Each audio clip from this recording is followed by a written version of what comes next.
Assalamualaikum warahmatullahi wabarakatuh. Selamat siang semuanya. Yang terhormat Ibu Aprilia Wetining Tias, SEMSI, selaku dosen pengampu pada mata kuliah Akuntansi Keperilakuan kelas D, serta teman-temanku semua yang berbahagia. Pertama-tama, marilah kita panjatkan puji syukur kehadirat Allah Subhanahu wa Ta'ala karena telah memberikan rahmat sehingga kita dapat berkumpul pada diskusi kali ini. Perkenalkan, nama saya Desti Muswakifatin, selaku moderator yang bertugas akan memandu jalannya diskusi online kali ini hingga selesai. Adapun materi yang akan kami bahas pada pertemuan kali ini yaitu mengenai aspek keperilakuan dalam akuntansi pertanggungjawaban. Sebelumnya, izinkan saya memperkenalkan anggota kelompok saya yaitu kelompok 1. Antara lain, yang pertama, Duratul Khairah dengan NIM 201812071. Yang kedua, Jesinta Hulanitisa dengan NIM 202012050. Yang ketiga yaitu saya sendiri, Desti Muswakifatin dengan NIM 202012069. Yang keempat ada Anes Ekasari dengan NIM 202012076. Yang kelima ada Febi Arianti dengan NIM 202012081. Yang keenam ada Amanda Khairatun Al-Amin dengan NIM 202012097. Yang ketujuh ada Imas Nur Arisma dengan NIM 202012103. Dan yang kedelapan yaitu Devi Yuliani dengan NIM 202012113. Baik, yang pertama yaitu pengertian akuntansi pertanggungjawaban. Akuntansi pertanggungjawaban merupakan istilah untuk menjelaskan sistem akuntansi yang merencanakan, mengukur, dan mengevaluasi kinerja organisasi atas dasar tanggung jawab. Akuntansi pertanggungjawaban merupakan salah satu upaya untuk dapat menyelesaikan sebuah tugas dengan cara yang bertanggung jawab. Akuntansi pertanggungjawaban versus akuntansi konvensional. Akuntansi pertanggungjawaban berbeda dengan akuntansi konvensional dalam hal cara operasi direncanakan dan cara data akuntansi diklasifikasikan serta diakumulasikan. Dalam akuntansi konvensional, data diklasifikasikan berdasarkan hakikat atau fungsinya dan tidak digambarkan sebagai individu-individu yang bertanggung jawab atas terjadinya dan pengendalian terhadap data tersebut. Akuntansi pertanggungjawaban itu mengutamakan relevansi dari informasi akuntansi dengan cara menetapkan suatu kerangka kerja untuk perencanaan, akumulasi data pelaporan yang sesuai dengan struktur organisasional dan hierarki pertanggungjawaban dari suatu perusahaan. Selanjutnya yaitu jaringan pertanggungjawaban. Struktur organisasi perusahaan itu dibagi ke dalam suatu jaringan pusat pertanggungjawaban secara individual. Artinya, individu itu yang bertanggung jawab untuk unit tersebut, bertanggung jawab untuk melaksanakan suatu fungsi atau output, dan untuk menggunakan sumber daya atau input seefisien mungkin dalam melaksanakan fungsi ini. Selanjutnya yaitu jenis-jenis pusat pertanggungjawaban. Yang pertama yaitu pusat biaya atau cost center, yaitu suatu pusat pertanggungjawaban yang manajernya bertanggung jawab hanya terhadap biaya. Di sini terbagi menjadi dua, yaitu pusat biaya teknik dan kebijakan. Yang kedua yaitu pusat laba atau profit center, yaitu suatu pusat pertanggungjawaban yang manajernya bertanggung jawab terhadap pendapatan maupun biaya. Yang ketiga yaitu pusat pendapatan atau revenue center, yaitu suatu pusat pertanggungjawaban yang manajernya hanya bertanggung jawab terhadap penjualan. Yang keempat yaitu pusat investasi atau investasi center, yaitu suatu pusat pertanggungjawaban yang manajernya bertanggung jawab terhadap pendapatan, biaya, dan investasi. Korelasi dengan struktur organisasi itu terbagi menjadi dua, yaitu struktur vertikal dan struktur horizontal. Struktur vertikal itu mengarah pada stratifikasi sosial yang merupakan sistem pelapisan masyarakat dengan sifat hierarki.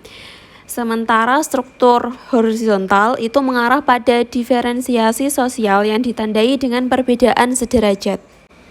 Selanjutnya yaitu menetapkan pertanggungjawaban.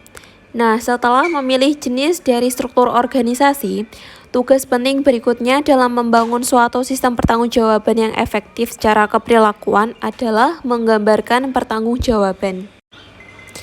Nah, perencanaan akumulasi data dan pelaporan berdasarkan pusat pertanggungjawaban yaitu ada 3.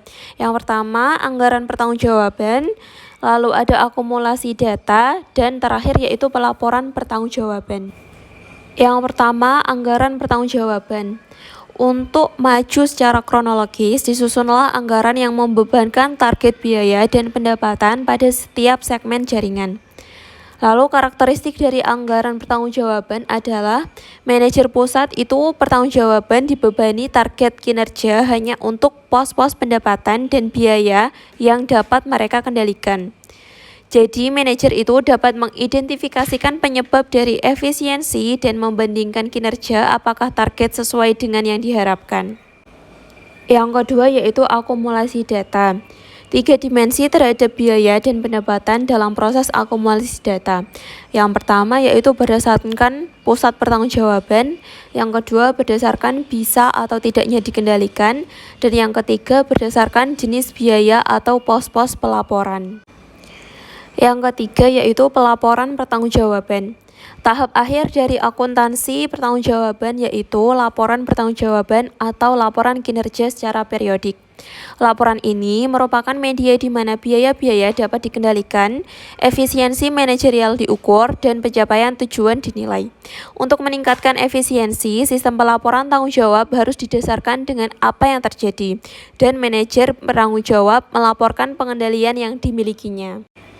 Nah, untuk meningkatkan efisiensi, sistem pelaporan pertanggungjawaban itu seharusnya berdasarkan pada laporan bentuk piramida. Asumsi keperilakuan dan akuntansi pertanggungjawaban. Yang pertama, manajemen berdasarkan perkecualian mencakupi untuk mengendalikan operasi secara efektif. Yang kedua, manajemen berdasarkan tujuan akan menghasilkan anggaran, biaya standar, dan tujuan organisasi dan rencana praktis untuk pencapaian tujuan bersama. Yang ketiga, struktur pertanggungjawaban dan akuntabilitas mendekati struktur hierarki organisasi. Yang keempat, para manajer dan bawahannya rela menerima pertanggungjawaban dan akuntabilitas yang dibebankan kepada mereka melalui hierarki organisasi. Dan yang kelima yaitu sistem akuntansi pertanggungjawaban mendorong kerjasama dan bukan persaingan. Kesesuaian antara jaringan pertanggungjawaban dan struktur organisasi. Pusat pertanggungjawaban itu merupakan dasar dari keseluruhan sistem akuntansi pertanggungjawaban, maka kerangka kerja untuk itu seharusnya didesain secara hati-hati. Struktur organisasi harus dianalisis terhadap kelemahan dalam pendelegasian dan penyebaran. Jika tanggung jawab tumpang tindih menyebabkan timbulnya saling ketergantungan yang tidak dapat dihindari, maka kompromi yang dapat dilaksanakan harus ditemukan.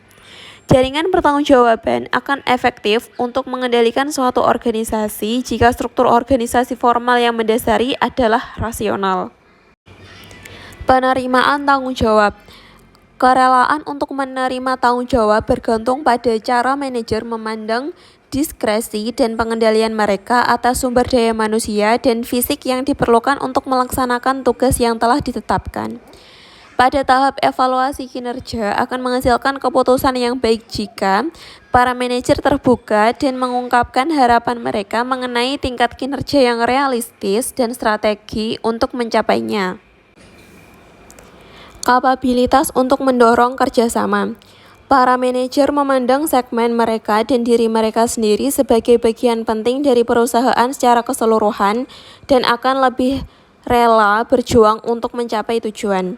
Menerima pelaporan kinerja sebagai alat yang bermanfaat untuk melakukan koreksi atau tindakan, mereka akan menghubungkan kegagalan mereka dengan ancaman terhadap terpenuhinya tujuan maupun aspirasi pribadi mereka. Baik, berikut tadi merupakan beberapa materi yang dapat kelompok kami sampaikan. Mohon maaf jika ada kesalahan. Saya Disi Musaqifatin selaku moderator mohon undur diri.